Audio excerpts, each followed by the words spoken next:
नमस्कार, आप सभी का स्वागत है न्यूज स्टेज पर और मैं हूं आपके साथ शुभेंदु सिंह। और रायपुर में कांग्रेस का राजभवन मार्च कुमारी सैलजा और सीएम बघेल इस मार्च में शामिल हुए हैं। मोहन मरकाम सहित वरिष्ठ नेता भी इसमें शामिल हुए हैं। वहीं केंद्र सरकार की नीतियों के खिलाफ ये प्रदर्शन किया जा रहा है और बाकायदा राजभवन का ये मार्च निकाला जा रहा है और कांग्रेस का ये मार्च है और केंद्र सरकार की नीतियों के खिलाफ ये प्रदर्शन। रायपुर में कांग्रेस का राजभवन मार्च और इसी को लेकर के तमाम कांग्रेस पार्टी के नेता शामिल हुए हैं। दे रहे हैं उसको तो किसके इशारे पे दे रहे हैं और क्यों दे रहे हैं? जो जहाज डूबने वाला है उससे तो भाई सबसे पहले चूहा भागता है, फिर इंसान धीरे धीरे निकलते हैं, लेकिन इसमें कूदने वाले, उसमें और डालने वाले कौन हैं? सवाल इस बात का है। तो इसी बात को लेकर देश जानना चाहता है कि राहुल जी के और खड़गे साहब के दोनों के भाषण को क्यों विलोपित किया गया और इसकी जांच क्यों नहीं होती। यहां तो मोहन मरकाम सहित वरिष्ठ नेता इसमें शामिल हुए और मुख्यमंत्री भूपेश बघेल को इससे पहले तक आप सुन रहे थे और भूपेश बघेल ने केंद्र सरकार के ऊपर कई आरोप लगाए हैं और साथ ही साथ केंद्र सरकार की जो नीतियां हैं उनको लेकर के सवाल खड़े किए हैं। लेकिन आपको यह भी बताएं कि राजभवन मार्च कांग्रेस पार्टी का, जिसमें कांग्रेस पार्टी के प्रदेश स्तर के कई नेता इसमें शामिल हुए हैं। केंद्र सरकार की नीतियों को लेकर लगातार निशाना साधा जा रहा है। बैठाई जाए। जेपीसी हम क्यों मांग करते हैं? राहुल गांधी जी क्यों मांग रहे हैं? खड़गे जी क्यों मांग रहे हैं? क्योंकि जेपीसी केवल एक ऐसी इंक्वायरी है जो इसकी हर परत को हटा सकती है, किसी को भी वो सवाल जवाब के लिए बुला सकती है। शायद इसी बात से माननीय प्रधानमंत्री जी या जो सत्तासीन लोग हैं वो डर रहे हैं कि सच्चाई सामने आ जाएगी। लेकिन साथियों, लोकतंत्र को बचाने के लिए सच्चाई सामने लानी पड़ेगी और कांग्रेस पार्टी, कांग्रेस के ये सिपाही, चाहे संसद हो चाहे सड़क पर हो, हम सच्चाई के लिए, हम लोकतंत्र के लिए संघर्ष करते रहे हैं और हम ये लड़ाई लड़ते रहेंगे। आज आप लोग इतनी संख्या में यहाँ पर आए हैं सच्चाई की लड़ाई लड़ने के लिए। मैं आप सबके शुक्रगुजार हूँ और हमारी सरकार जो यहाँ पर एक बेहतरीन काम कर रही है, शायद इसी बात से सीबीआई, ईडी, आईटी जहां जाना चाहिए थी, क्या हुआ बंदरगाहों का, जहां पर हजारों करोड़ों रुपए का के ड्रग्स पाए गए, आज तक उस इंक्वायरी का कुछ नहीं हुआ। और यहाँ पर ईडी, आईटी, सीबीआई सबको यहाँ पर छोड़ा गया है। शायद इन्हें लग रहा है कि यहाँ की जो सफलता है, लोकतंत्र की सफलता है, हमारी सरकार की सफलता है, उससे शायद ये घबरा गए हैं, डर गए हैं, बौखला गए हैं। लेकिन साथियों, आपने ये तिरंगा उठाया हुआ है, इसको हम नीचा नहीं होने देंगे और आने वाले समय हम दिखा देंगे कि लोकतंत्र यहाँ पर जिंदा है, छत्तीसगढ़ में जिंदा है और कांग्रेस पार्टी मजबूत है। हम दोबारा सच्चाई की लड़ाई लड़ेंगे, लोकतंत्र की लड़ाई लड़ेंगे और यहाँ पर फिर से सरकार बनाएंगे। बहुत बहुत धन्यवाद। जय हिंद। धन्यवाद आदरणीय दीदी। और मैं हमारे बीच में हमारे विधायक आदरणीय विकास उपाध्याय जी भी उपस्थित हैं, उनका स्वागत करता हूं। और आदरणीय राजेश तिवारी जी और विनोद वर्मा जी भी यहाँ उपस्थित हैं। मैं उनसे निवेदन करूंगा कि मंच पर अपना स्थान ग्रहण करें और अगले वक्ता के रूप में हम हमारे प्रदेश अध्यक्ष आदरणीय मोहन मरकाम जी से निवेदन करते हैं कि वो अपना उद्बोधन दें।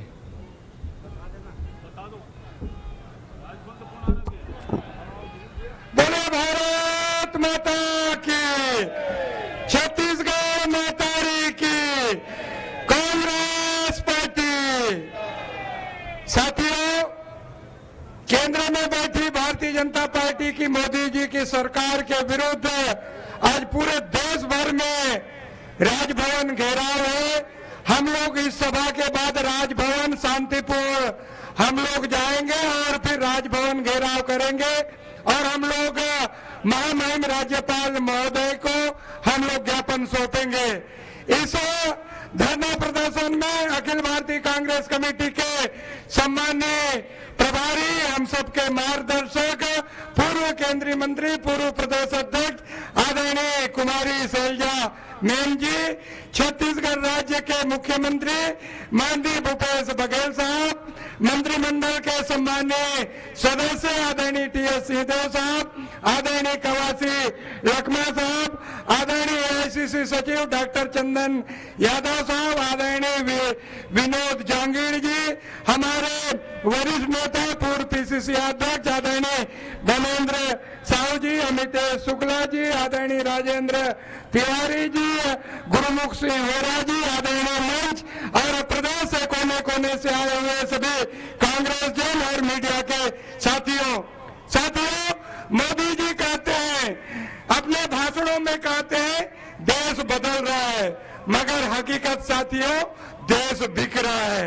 आपने देखा होगा LIC, BSNL, Bharat petroleum, airport से लेकर सभी बिक रहे हैं। कहीं ना कहीं आज जो भारतीय जनता पार्टी की मोदी जी की सरकार करनी और कथनी में है, चाय बेचते बेचते देश को बिकने के कगार पार है। मोदी जी कहते हैं खाऊंगा ना खाने दूंगा, खुद भी खा रहे हैं और अपने मित्रों को भी खिला रहे हैं। आज कहीं ना कहीं वो लड़ाई है जो हमारे नेताओं ने, हमारी सरकारों ने जो परिसंपत्तियां देश में बनाई है, उन परिसंपत्तियों को बेचने का काम मोदी जी कर रहे हैं। माननीय मुख्यमंत्री जी और डॉक्टर चंदन यादव जी कह रहे थे 2014 तक अडानी की जो विश्व के 609 नंबर में थे, अचानक दूसरे नंबर में कैसे हो गए, ये देखने वाली बात है। साथियों, बर्बाद गुलिस्ता करने को तो एक उल्लू काफी था, हर साख में उल्लू बैठा, अंजामे गुलिस्ता का क्या होगा, इस देश का क्या होगा। साथियों, आज देश में ऐसे लोग जो बैठे हैं देश को बेचने के कगार पर है। मोदी जी के राज में गौतम अडानी की संपत्ति 609 से दूसरे नंबर पर आती है। इस रिश्ते को क्या कहते हैं साथियों, आप सबको बताना पड़ेगा। साथियों, हमने महामहिम राज्यपाल महोदय का जो भाषण, जो ज्ञापन हम सौंपने जा रहे हैं, माननीय श्री विश्वभूषण हरिचंदन जी, महामहिम राज्यपाल, छत्तीसगढ़ राजभवन रायपुर। विषय अडानी समूह की ओर से शेयर बाजार में की गई धोखाधड़ी व गड़बड़ियों की जांच की मांग व LIC स्टेट। तो ये आप लगातार तस्वीरें भी देख रहे हैं और साथ ही साथ मध्य प्रदेश कांग्रेस का भी ये प्रदर्शन, PCC चीफ कमलनाथ और बेरोजगारी और महिला अपराध को लेकर के ये विरोध प्रदर्शन है। वो जवाहर चौक से राजभवन तक ये पैदल मार्च, और ये आप करोड़ का कर्जा है और कर्जा लेकर भारतीय जनता पार्टी के कार्यालय में खाना खिलाते हो, मैंने गलत तो नहीं किया। आदरणीय साथियों, भारतीय जनता पार्टी ने मुझे निलंबित कर रखा है, किस लिए कि मैंने कहा आपने कर्जा लिया और हवाई जहाज खरीदे, आपने कर्जा लिया और हवाई जहाज किराए पे लिए, आपने कर्जा लिया और 24,000 करोड़ रुपया ब्याज देते हो, तो मुझे निलंबित कर दिया। मैंने गलत तो नहीं किया। साथियों, इसका एक ही इलाज है, सिर्फ मात्र एक इलाज, अब की बार कांग्रेस सरकार, अब की बार, अब की बार, अब की बार बीजेपी नहीं पहुंचेगी 50 के, अब की बार बीजेपी नहीं पहुंचेगी 50 के, बीजेपी नहीं पहुंचेगी 50 के। जय भारत, जय हिंद, धन्यवाद। अब आदरणीय कमलनाथ जी के लिए जरा जोरदार तालियों की गड़गड़ाहट से स्वागत करें। अब मैं भोपाल दक्षिण के विधायक PT शर्मा जी से अनुरोध करता हूं कि वो कम शब्दों में अपनी बात रखें। भैया ये निवेदन है, ये आप झंडे हटा दीजिए, ये आपसे मीडिया से बार मैसेज आ रहा है, प्लीज आप हटा दीजिए। आप इधर से खटाइए आप झंडे, आप इधर से। अब आदरणीय PC शर्मा जी बोलेंगे। भारत माता की, भारत माता की जय, जय कमलनाथ। विधायकों को नहीं बोलने देते, अब रास्ता बचा है राजपाल जी का, राजपाल जी के चैनल से राष्ट्रपति जी तक हम जाना चाहते हैं। आज स्थिति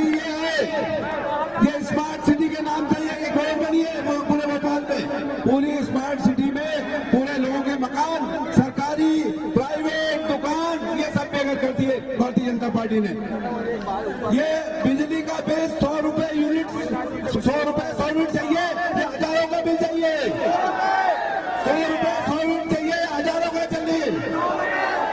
और ये कमलनाथ जी ने दिया था 100 यूनिट, आज हजारों के बिल आ रहे हैं। बिल नहीं देते तो कलेक्शन काट देते हैं। हम कलेक्शन तोड़ने जाते हैं तो FIR हो जाती है 353 में।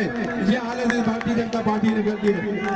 आदरणीय स्वर्गीय हमारे नेता अर्जुन सिंह जी की मूर्ति 2 साल तक उसका अनावरण नहीं हुआ, मुख्यमंत्री जी ने अनावरण किया।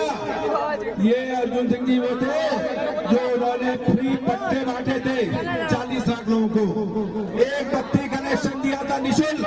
लेकिन आज क्या हो रहा है? आज झुग्गी में और गरीब रहने वालों को प्रॉपर्टी टैक्स लग रहा है, प्रॉपर्टी टैक्स। उनको नल का पानी लग रहा है, नल के लिए, सफाई के लिए लग रहा है, और बिजली के बड़े बड़े बिल आ रहे हैं। इन सबसे निजात चाहिए, इस सबसे निजात चाहिए तो आपकी बार कमलनाथ सरकार, आपकी बार कनेक्शन दिया था निःशुल्क। लेकिन आज क्या हो रहा है? आज झुग्गी में और गरीब रहने वालों को प्रॉपर्टी टैक्स लग रहा है, प्रॉपर्टी टैक्स। उनको नल का पानी लग रहा है, नल के लिए, सफाई के लिए लग रहा है, और बिजली के बड़े बड़े बिल आ रहे हैं। इन सबसे निजात चाहिए, इस सबसे निजात चाहिए तो आपकी बार कमलनाथ सरकार, आपकी बार ये गद्दारों पे मारेंगे भारी चोट, गद्दारों पे मारेंगे भारी चोट, गद्दारों और कांग्रेस को करेंगे वो, गद्दारों पे मारेंगे भारी चोट। धन्यवाद। साथियों, माननीय अध्यक्ष जी और प्रभारी जी यहाँ बैठे हैं। हमारे वरिष्ठ नेताओं से क्षमा चाहते हुए हमारे विधायक आरिफ अकील जी भी बोलना चाहते थे, पर वो उनको सांस को आना तो उधर बैठे हैं। आदरणीय सुरेश पचौरी जी, कांतिलाल भूरिया जी और डॉक्टर गोविंद सिंह से क्षमा चाहते हुए मैं आमंत्रित करता हूँ हमारे प्रभारी JP अग्रवाल जी को कि हमें संबोधित करें। तो जवाहर चौक से राजभवन तक का ये मार्च, और इसमें तमाम कांग्रेस पार्टी के नेता मंच पर संबोधित कर रहे हैं। केंद्र सरकार की नीतियों को लेकर प्रदेश सरकार के ऊपर निशाना साधा जा रहा है। कानून व्यवस्था को लेकर के भी राजभवन का घेराव, और इसमें कई बड़े मुद्दे हैं जो कि आने वाले चुनावों को लेकर के बेहद महत्वपूर्ण माने जा रहे हैं। और ये वो मुद्दे हैं जिनके आधार पर कांग्रेस पार्टी सरकार को घेरने की रणनीति तैयार कर रही है, और इसीलिए अब इनके जरिए ही लोगों के बीच पहुंचकर अपनी स्थिति को मजबूत करना चाह रहे हैं। जो मंच पर बैठे हैं, ये जो भारतीय जनता पार्टी है, ये कांग्रेस के कार्यकर्ताओं की गर्मी देखना चाहती है। मैं इनको बता दूं, ये कांग्रेस के कार्यकर्ता बड़े मतवाले होते हैं, ये किसी से नहीं डरते। वो अंग्रेज आए थे, इन्हीं कार्यकर्ताओं ने उन्हें मार मार के भगा दिया। ये बीजेपी वाले ध्यान रखे, चाहे वो सेंटर में बैठे हुए मोदी जी हों या उनके छोटे भाई, यहाँ क्या नाम है उनका, मुझे तो नाम लेना भी नहीं आता उनका। हर आदमी कहता है वो भ्रष्ट है, इनको मालूम नहीं। और ज्यादा जानकारी के साथ हमारे संवाददाता दुर्गेश जुड़ चुके हैं। दुर्गेश, मध्य प्रदेश में कांग्रेस का ये शक्ति प्रदर्शन, अलग अलग मुद्दों को लेकर के केंद्र और प्रदेश की सरकार को घेरने की तैयारी और इसी की गूंज इस दौरान देखने को मिल रही है, क्या और जानकारी? यहाँ पर जवाहर चौक पर इस समय पूरा विपक्ष, तमाम कार्यकर्ता हैं, जो पदाधिकारी हैं, वो यहाँ पर पहुंच चुके हैं। मंच पे इस समय कमलनाथ मौजूद हैं, नेता प्रतिपक्ष मौजूद हैं, पूर्व वित्त मंत्री तरुण भानोट मौजूद हैं, तमाम जो विधायक हैं वो इस समय मंच पर मौजूद हैं। इस समय मध्य प्रदेश के प्रभारी JP अग्रवाल कार्यकर्ताओं को संबोधित कर रहे हैं, और तमाम नेताओं का एक दूसरे यही बार कहना है कि मध्य प्रदेश में फिर से कांग्रेस सरकार बनानी है, कमलनाथ सरकार बनानी है। तमाम हैं उस पर वो बीजेपी फेल हो गई है, कांग्रेस। लेकिन दुर्गेश, एक चीज यहां पर स्पष्ट नजर आ रही है कि जिन मुद्दों की गूंज इस वक्त सुनाई दे रही है, आने वाले चुनावों को लेकर के वही मुद्दे आप हावी रहेंगे और ये विपक्षी खेमे के हाथ कुछ ऐसे बड़े मुद्दे भी हैं जो कि सरकार को घेरने के लिए बड़े महत्वपूर्ण हैं और उन्हीं की गूंज सुनाई दे रही है। देखिए, निश्चित तौर पर बेरोजगारी, महंगाई जैसे मुद्दों को लेकर तो कांग्रेस लगातार सरकार को घेरती आ रही है, लेकिन इस बार मुद्दा विधायकों को घेरने का भी है। जिस तरीके से मंच को संबोधित करते हुए तमाम नेताओं ने इस बात पर ज्यादा जोर दिया कि मध्य प्रदेश विधानसभा में हाल ही में जिस तरीके से किसानों की मुद्दा जीतू पटवारी ने उठाया था और उसके बाद उन्हें विधानसभा से निलंबित कर दिया, तो विधायकों का और कांग्रेस उसका साफ तौर पर यह कहना है कि बीजेपी अब सड़क से लेकर सदन तक कांग्रेस को पूरी तरीके से चुप कराने में लगी हुई है और ये मुद्दा लेकर वो बीच में किसानों के बीच में जा रहे हैं।